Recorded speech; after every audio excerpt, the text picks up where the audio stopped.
So Vladimir Putin seems to think that this city, and in fact all of this country in reality, Odessa in Ukraine, is Russia. This was a city that Russia planned to seize in 2022, but here we are in the spring of 2024, and the Russian troops, and especially the Russian sailors, well, they're far, far away, or they're with the Moskva, ironically, at the bottom of the Black Sea, which is just over there. So today's video, I'm actually going to do a little bit of storytelling and talk about an encounter I actually had with Vladimir Putin many moons ago. It's more or less 20 years ago, and tell you about it and what I observed then and what has transpired since. So let's get into the video. Поехали!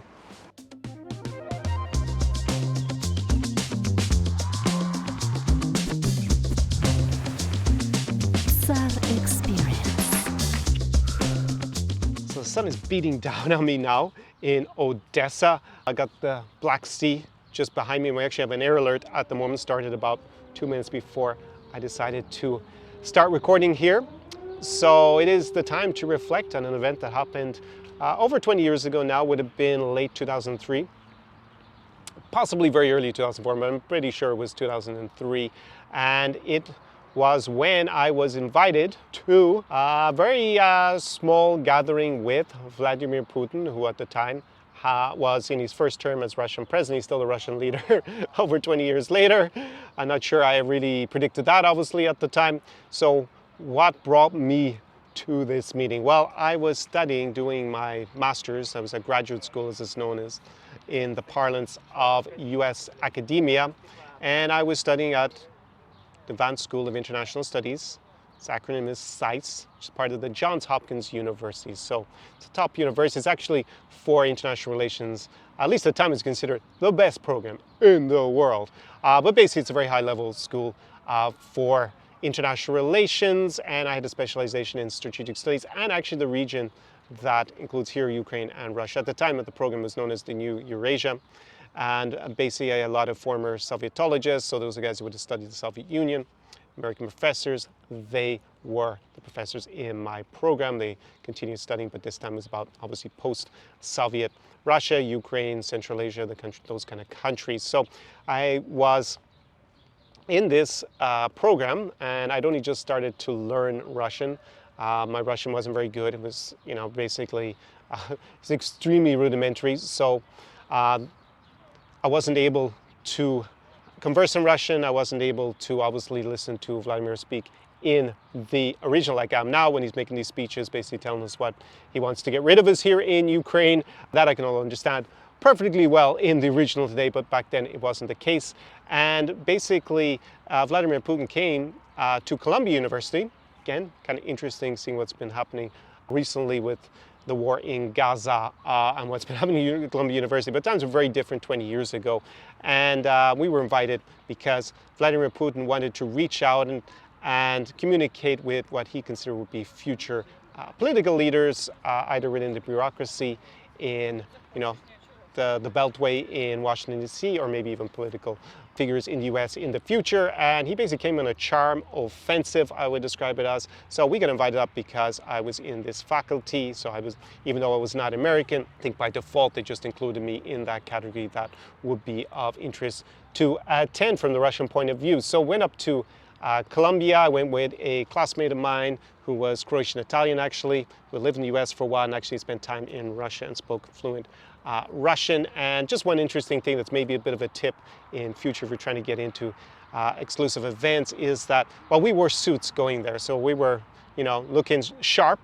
And when we arrived at Columbia University to go to this presentation by Vladimir Putin, there was an enormous line or queue of students waiting there outside, probably a few hundred. And the event was not in a particularly big building, so yeah, obviously there were more students waiting in line, and when we showed up we didn't know what our priority was. So me and Ranko was my classmate, was his name. We went and we just went around the queue in our very sharp European tailored suits, and there was obviously, as you'd expect at an entrance, there was some people waiting with a guest list, And they explained that, oh, at the moment the Russian Secret Service are doing a sweep of the building, so everything's been delayed a bit. We were like, fine. We said that, okay, we were invited by the president of the university, which is technically true because obviously in the invitation letter it's signed by the president, these things, not that he considered us by name when he was sending out the invitations. And then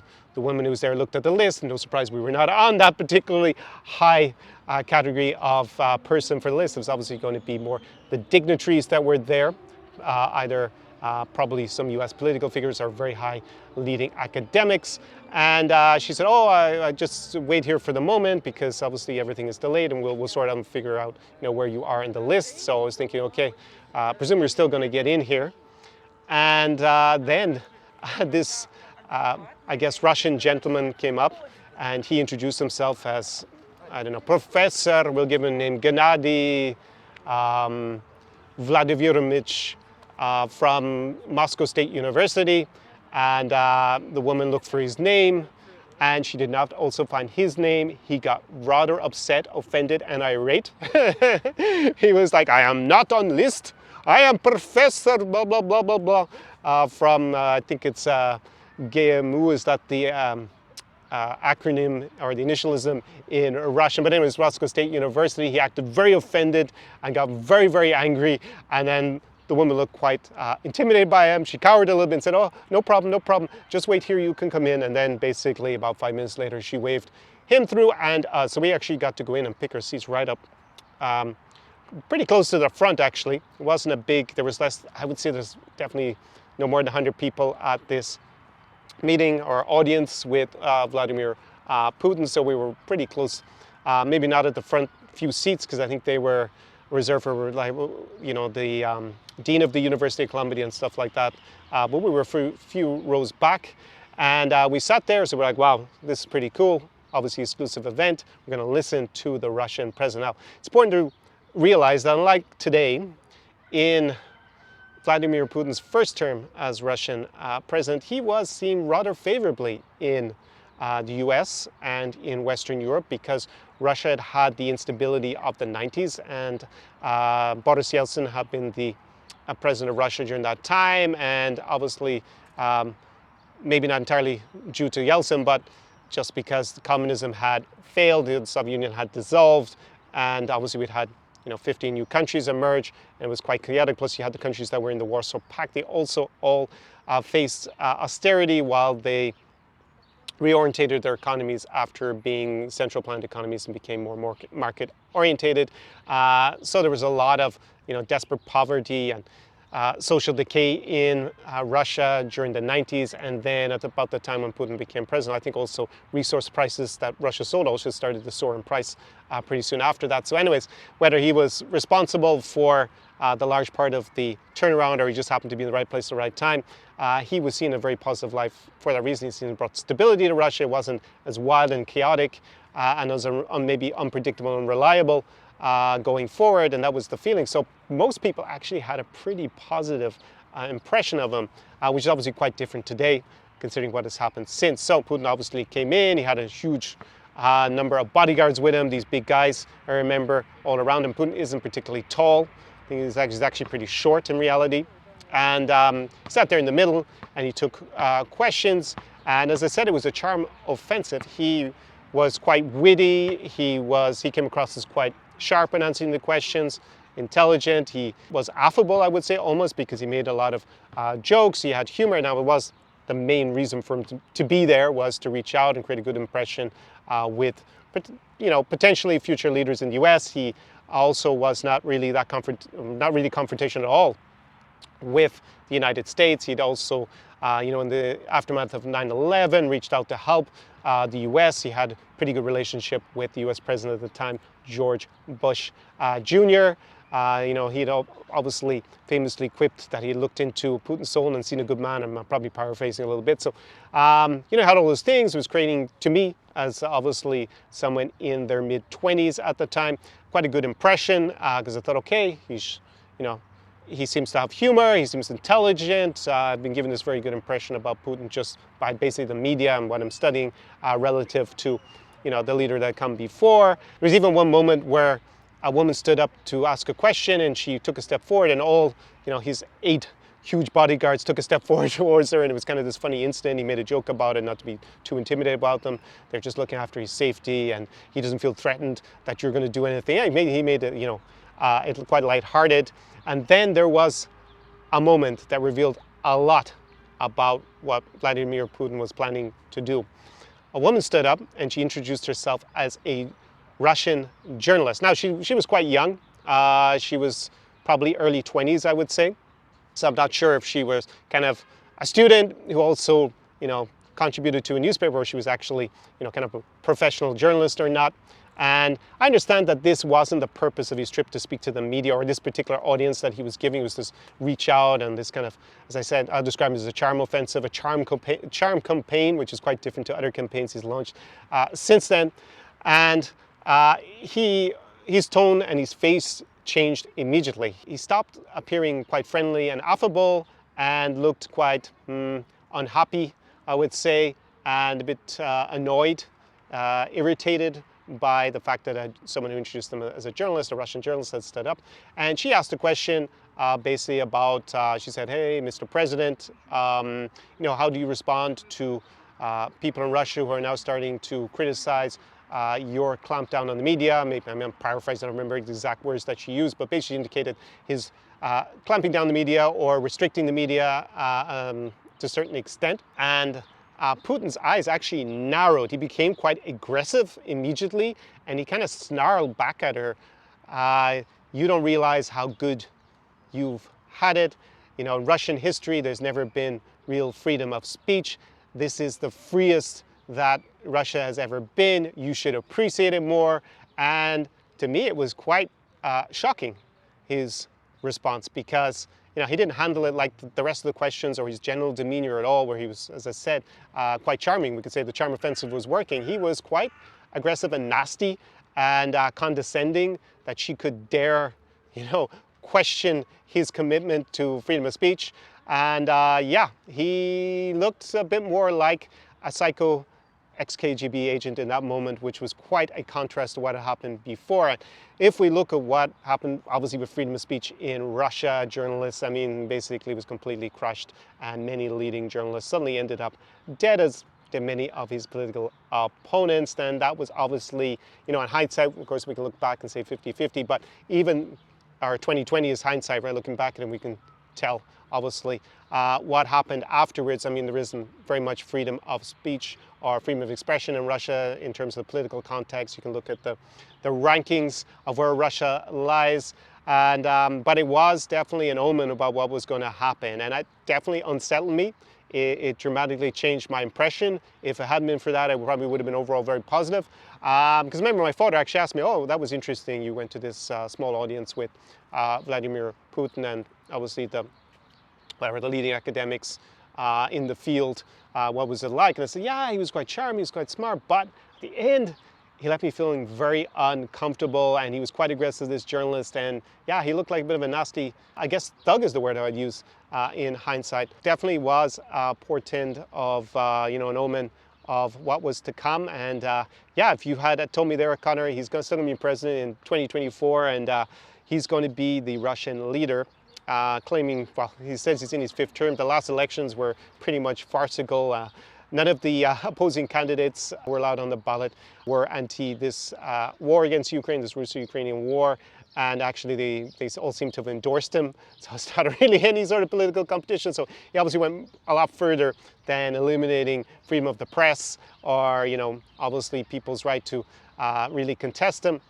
Russia isn't quite totalitarian yet, but it's definitely on that track, and the longer this goes on, in particular this Russo-Ukrainian war with Putin as the leader, well, it seems like it's kind of inevitable that's the direction it's going to go into until it hits full totalitarianism. But just thought that was interesting, maybe for you to hear about, having had that close kind of access to him and listening to him and the two sides. Because, obviously today there are a lot of people promote him, and also in parts of the West we got the, Marjorie Taylor Greene kind of part of the Republican Party, the MAGA wing, that pushes that, he's a great kind of leader, and, he's basically now, unless he's removed in some way, probably not through the political process really, he's probably planning to stay on for life as president, to see those two sides, because obviously most commentators just see him as a ruthless, psychotic dictator at this stage who's obviously launched several wars and is, now he's basically changed his whole relationship and he's approached the West seeing us as people he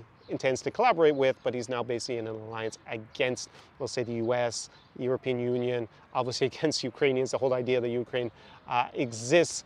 So quite stark, but it was very clearly there underneath the charm what kind of character that he was. Afterwards, things started to change. Then the Orange Revolution in 2004 in Ukraine that happened after this audience that I went to with Putin, and then things started to change. You got to see maybe a little bit of where Russian policy was going to go. Obviously, they backed Yanukovych in that, who was seen as more Russian, pro-Russian, and accusations to the FSB, which is the renamed KGB from the Soviet Union, Russia's security services, that they poisoned Yanukovych's rival, Yushchenko. He had all these pop marks, and he survived and actually became the president when they had a third round because there was allegations of fraud, but you had this, and then suddenly the relationship obviously got progressively worse between Russia and not just Ukraine, but countries that wanted to leave Russia's orbit, like Georgia. They were invaded in 2008, and obviously we've had these invasions here in Ukraine. And actually later on, it was a couple of months later, I went to dinner with the former Estonian president, who, if you fly into Tallinn today, the airport's named after him, Lennart Meri. And he told me something, because I had this, I guess, audience with Vladimir Putin, and had the unsettling experience of seeing how he indicated his attitude towards the Russian press or journalists. And so when I was at this dinner with Lennart Meri, he imparted to me some wisdom, and he said that he had been particularly keen to join NATO, and actually more keen to join NATO because it obviously has Article 5 in NATO, which means in principle attack on one member state is attack on all, and basically it gave him the security umbrella of the US. Obviously US is a nuclear power with, it's a predominant military power at the time, was known as the hegemon even back in those days. It's relatively not as strong as it was back then, but same thing applies. It would basically obligate the US to respond in principle militarily if Estonia was invaded, and basically that would most likely be an invasion from Russia. He told me that one day Russia will be strong again and it will invade every part of the former Soviet Union that doesn't do what it wants and is not part of NATO. And that's why he said he was particularly insistent on getting into NATO, and actually more so than even joining the European Union, because he felt that, he told me that he didn't think the French and the Germans would come to protect Estonia if they were invaded by Russia, but he felt that the US would. So hopefully, in terms of Estonia's situation, that is actually never tested, so we don't need to find out if the US is going to come and protect them militarily. Hopefully, fingers crossed, we don't have that contingency ever. But I thought that was interesting that he was not so sanguine about Russia, no matter who's in charge, and in particular, Vladimir Putin. So that was my audience. I mean, I didn't get to shake the guy's hand, probably for the best in the long term as I sit here in Odessa. I did a live stream a couple of weeks ago where I discussed how, I actually did a few days ago, where I discussed how I had a close call here in Odessa with a Russian cluster munitions that was fired, at people who were walking along the Pram out jogging, and unfortunately at the bottom of Arcadia, decided to turn left and not right because I actually jogged equidistant to the left.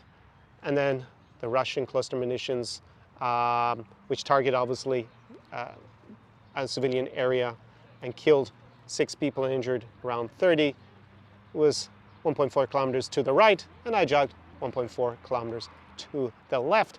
And if that had been, if I had gone to the right, then maybe I wouldn't be sitting here and been able to describe to you about that encounter 20 years ago. So yeah, kind of, I guess, interesting how life develops and where you end up. I certainly didn't expect to be living here in Ukraine during the biggest war in Europe since World War II, nor did I expect that the person who has, the leader who has started it and continues to prosecute this war of imperial aggression against Ukraine and against basically Europeans, against the collective West, is the man who, up until that last question from a Russian journalist 20 years ago, was actually quite charming and affable.